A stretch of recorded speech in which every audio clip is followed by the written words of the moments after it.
Hello everyone. Today's lecture on democratic decentralization.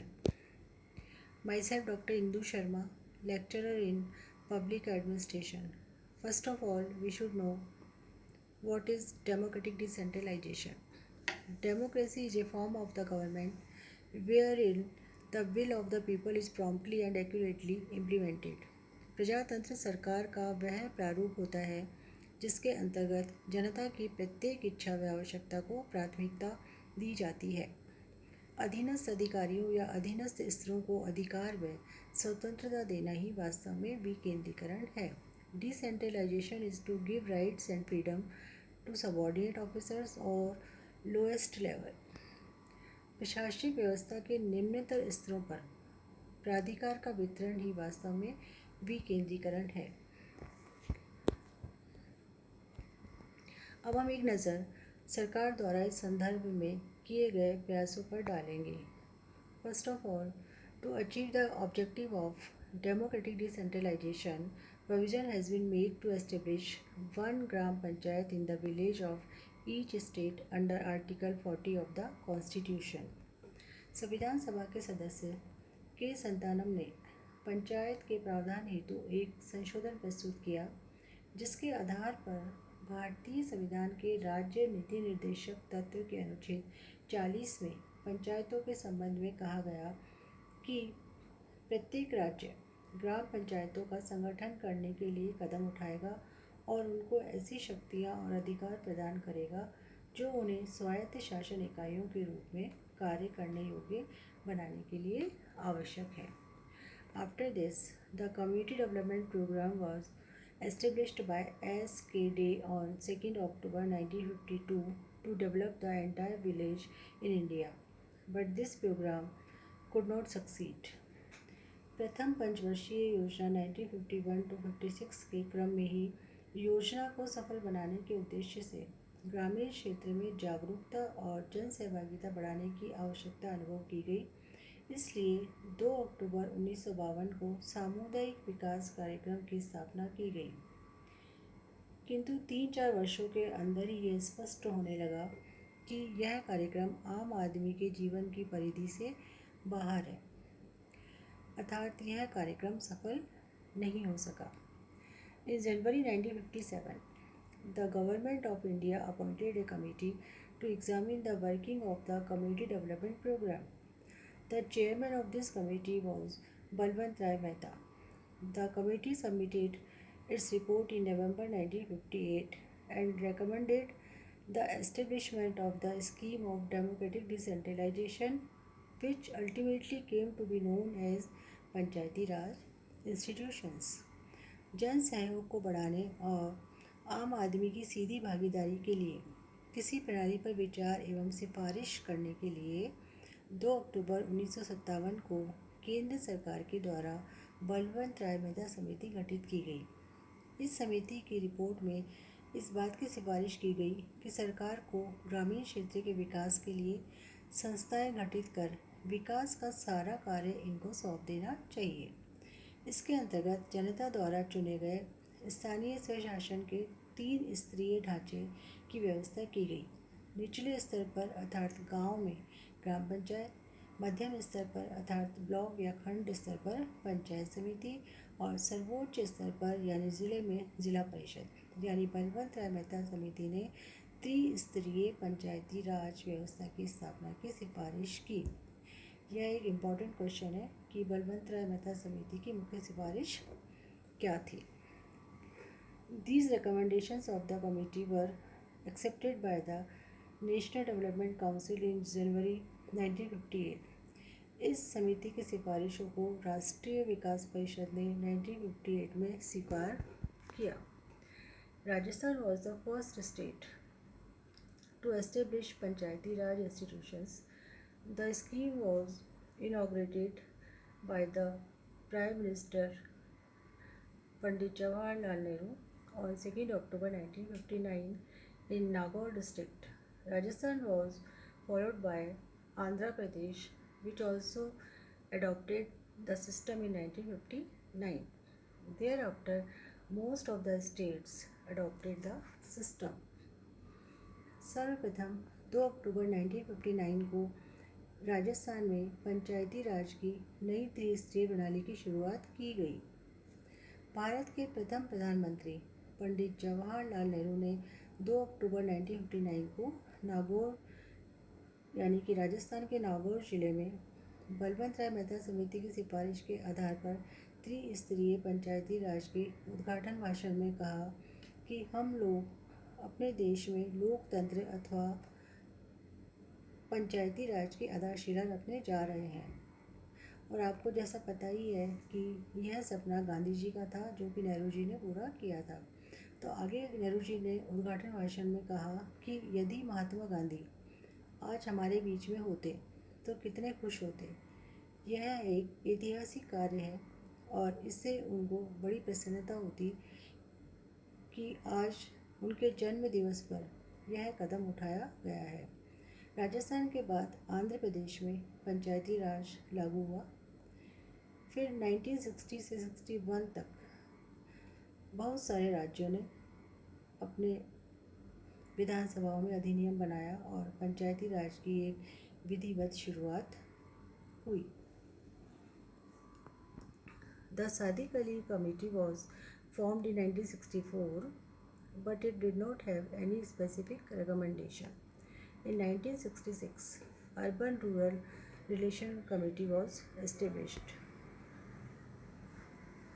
Girdhari Lal Vyas Committee was established in 1973 in Rajasthan.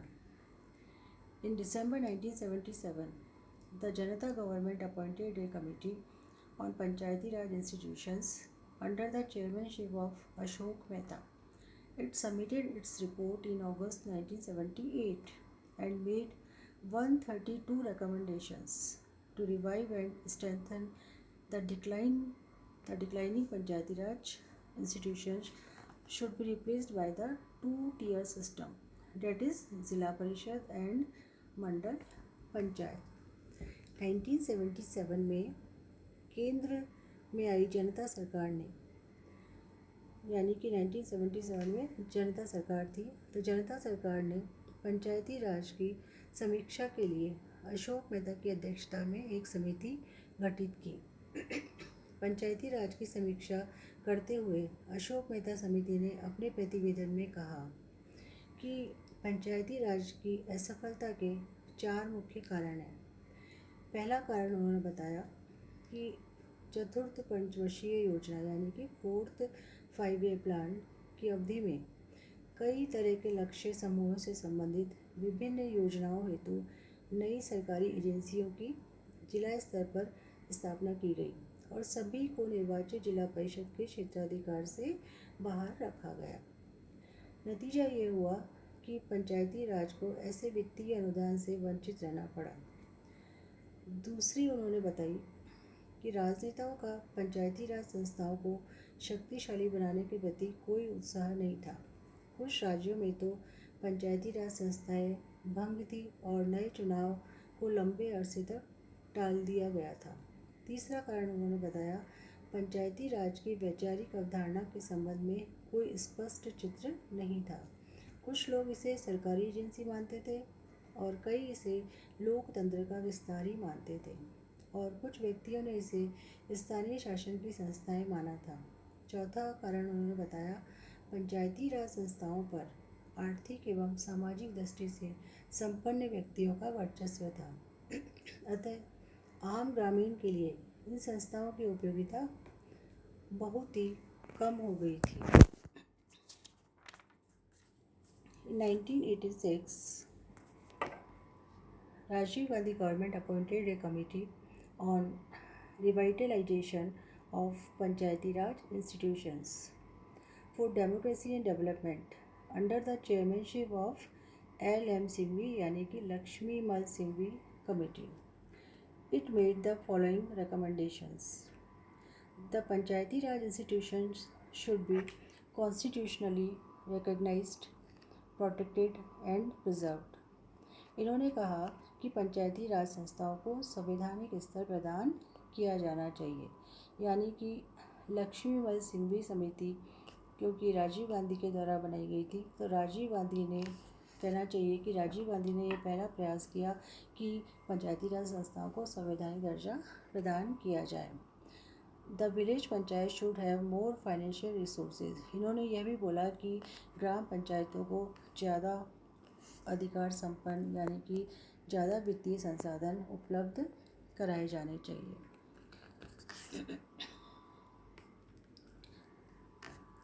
In response to the above recommendation of L.M. Singhvi Committee, Rajiv Gandhi's government introduced the 64th Constitutional Amendment Bill in the Lok Sabha in July 1989 to constitutionalize Panchayati Raj institutions and make them more powerful and broad-based. Although the Lok Sabha passed the bill in August 1989, it was not approved by the राज्य सभा। यानी कि लोकसभा ने इस bill को पास कर दिया और राज्यसभा ने इस बिल को पास नहीं किया। अर्थात 1989 में स्वर्गीय पूर्व प्रधानमंत्री राजीव गांधी ने पंचायती राज पर 64वां संविधान संशोधन विधेयक संसद में प्रस्तुत किया और लोकसभा ने इसे बहुमत से पास किया, लेकिन राज्यसभा ने इस विधेयक को पास नहीं किया।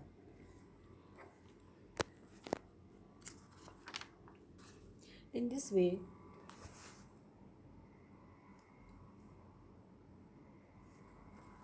Rajiv Gandhi's dream is giving constitutionalization status to these Panchayati Raj institutions did not come true. Later on,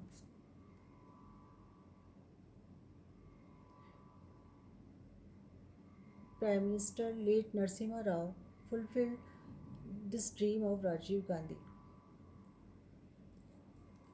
Rajiv Gandhi के इस सपने को उनके बाद में स्वर्गीय प्रधानमंत्री नरसिम्हा राव ने पूरा किया। जैसा कि हमें पता है कि राजीव गांधी की मृत्यु 1991 में हो गई थी। The Congress government under the prime ministership of PV Narasimha Rao once again considered the matter of the constitutionalization of Panchayati Raj bodies. Finally, it introduced the Constitutional Amendment Bill in the Lok Sabha in September 1991. यानी कि सितंबर 1991 में लोकसभा में ये bill प्रस्तुत किया गया। It was passed by the Lok Sabha on December 22, 1992 और इसको पास किया लोकसभा ने बाय दिसंबर 1992 को and by the Rajya Sabha on December 23, 1992 और राज्यसभा ने इसको 23 दिसंबर को पास किया। Later it was approved by the 17 state assemblies and revived and assent of the President of India on 20th April 1993 और 20 अप्रैल 1993 को राष्ट्रपति ने इसको स्वीकार किया और इसको सहमति दी। Thus it emerged as the 73 Constitutional Amendment Act 1992 and came into force on 24th April 1993। इस तरह से यह बिल यानी कि 73वां संविधान संशोधन अधिनियम विधेयक 1992 को पास हुआ और 1993 में पूरे देश में क्रियान्वित किया गया। इस बात को हमेशा ही यह माना जाएगा कि पंचायती राज को संवैधानिक मान्यता देकर मजबूत बनाने की दिशा में स्वर्गीय राजीव गांधी की अहम भूमिका थी, क्योंकि राजीव गांधी ने ही एल.एम. सिंघवी समिति की स्थापना की थी और सिंघवी समिति ने ही यह सिफारिश की थी कि इन संस्थाओं को संवैधानिक दर्जा दिया जाना चाहिए। अतः 73वें संविधान संशोधन का उद्गम राजीव गांधी के प्रधानमंत्रित्व काल में ही प्रस्तुत किया गया 64वां संविधान संशोधन विधेयक था। In Rajasthan, the 73 and 74th Constitutional Amendment Act was passed in the Assembly in 1994 and Rajasthan Nagar Palika Act 1994. In the next video, we will discuss about the characteristics of 73 Constitutional Amendment Act. At the end, I would like to tell you about some important questions related to this topic. What is Article 40? When did Community Development Program establish? What is the best example of democratic decentralization? When and where were Panchayati Raj institutions established in India for the first time? What is 73 Constitutional Amendment Act known for? When was the 73 Constitutional Amendment Act passed in the Parliament? How many recommendations were given by Ashok Mehta Committee?